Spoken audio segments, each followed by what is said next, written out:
సింహరాశి.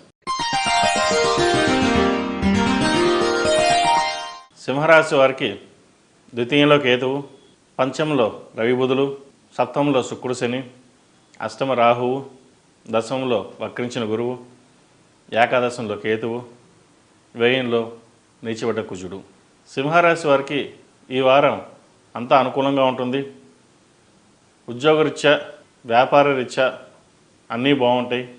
అయితే వ్యాపారం కాకుండా ఉద్యోగం చేసే ఎవరైతే ఉన్నారో ఉద్యోగస్తులకి వారికి ఈ వారం బాగుందని చెప్పవచ్చు. విదేశీ వ్యవహారాలు కావచ్చు, నూతన ఉద్యోగం ప్రయత్నం చేస్తున్న వారు కావచ్చు, ఆల్రెడీ ఉద్యోగంలో ఉన్నవారికి ఈ వారం బాగుందని చెప్పచ్చు. ముఖ్యంగా ప్రభుత్వ సంబంధమైన విషయ వ్యవహారాలు అనుకూలిస్తాయి. వీరికి ఏ పని చేసినా సరే ఎటువంటి ఇబ్బంది లేకుండా సామరస్యంగా వెళ్తుంది. వ్యాపార పరంగా వ్యాపార రంగంలో విస్తరించాలి, ముందుకు వెళ్ళాలనే మీ మనస్సంకల్పం ఏదైతే ఉందో అది ఈ వారం నెరవేరుతుంది. ఏదైనా ఒక విషయాన్ని దృఢంగా నిశ్చయించుకుంటే దాన్ని ముందుకు తీసుకెళ్ళాలి అనే పట్టుదలతో మీరు ఈ వారం శ్రమిస్తారు. అలాగే శ్రమించండి, మంచి ఫలితాలు సంప్రాప్తిస్తాయి. అలాగే ఇంపోర్ట్స్ అండ్ ఎక్స్పోర్ట్స్ సంబంధించిన విషయ వ్యవహారాలు అనుకూలిస్తాయి. గ్రీన్ కార్డ్, వీసా కోసం ప్రయత్నిస్తున్న వారికి ఈ వారం అనుకూలం అని చెప్పవచ్చు. అయితే సంతాన విషయంలో మీ మాట చెల్లుబాటు కాదు. సంతానాభివృద్ధి బాగున్నా కూడా మీకంటూ గుర్తింపు ఇవ్వకపోవడం, మిమ్మల్ని పక్కన పెట్టడం ఇది బాధాకరం అని చెప్పచ్చు. ఇంత కష్టపడి పెంచామే, చదివించాము, ఒక స్థితికి తీసుకొచ్చాము, మనల్ని పట్టించుకోవట్లేదు అన్న ఒక బాధ ఏర్పడుతుంది. అది ఎవరికి చెప్పలేని బాధ, అది మీకు మీరుగానే ఉంటుంది. పోనీ జీవిత భాగస్వామితో చెప్దామనుకుంటే జీవిత భాగస్వామితో కూడా చిన్నపాటి విభేదాలు కూడా వచ్చే అవకాశం గోచరిస్తోంది. కాబట్టి ఎవరితోనూ ఏమీ చెప్పకుండా దైవనామ స్మరణ చేసుకుంటూ మీ పని మీరు చేసుకోవడం ఈ వారం చెప్పదగిన విషయం. అలాగే ధనం ఖర్చు విషయంలో కొన్ని జాగ్రత్తలు తీసుకోవాలి. ఆరోగ్యపరంగా జాగ్రత్తలు తీసుకోవాలి, ఖర్చుల విషయంలో కూడా జాగ్రత్తలు తీసుకోవాలి.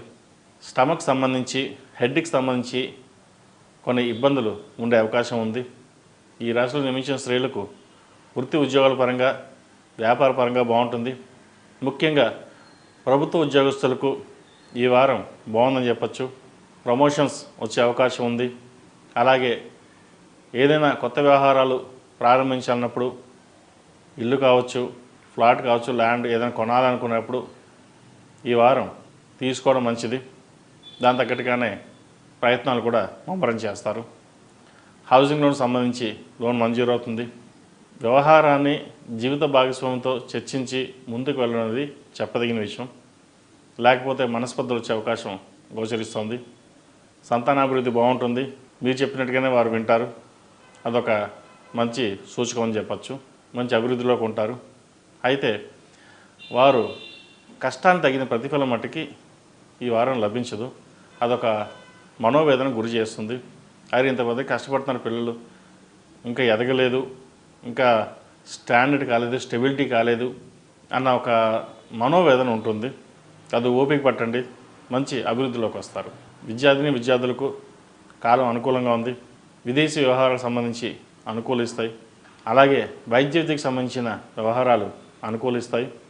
అయితే రాబోయే పరీక్షాకాలం కాబట్టి దానికి తగ్గట్టుగా వ్యవహరించి కష్టపడి చదవడం అనేది చెప్పదగిన విషయం. ఎందుకంటే అందరిలాగే మీరుండరు.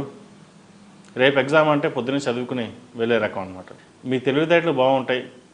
దాన్ని ఉపయోగించినట్లయితే ప్రభుత్వపరమైన విషయ వ్యవహారాలు మీకు అనుకూలిస్తాయి.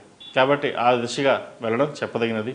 ప్రతిరోజు ఆదిత్య హృదయం పఠించడం, నవగ్రహాలలో రవి స్తోత్రం పఠించినట్లయితే మంచి ఫలితాలు సంప్రాప్తిస్తాయి. అలాగే విష్ణు ఆలయ దర్శనం చేసుకోవడం చెప్పదగినది. తెల్ల జిల్లేడు ఒత్తులతో దీపారాధన చేయండి, మంచి ఫలితాలు సంప్రాప్తిస్తాయి. ఈ రాశిలో జన్మించిన వారికి కలిసి వచ్చే సంఖ్య 1, కలిసి వచ్చే దిక్కు తూర్పు, కలిసి వచ్చే రంగు తెలుపు. తదుపరి కన్యారాశి. కన్యారాశి వారికి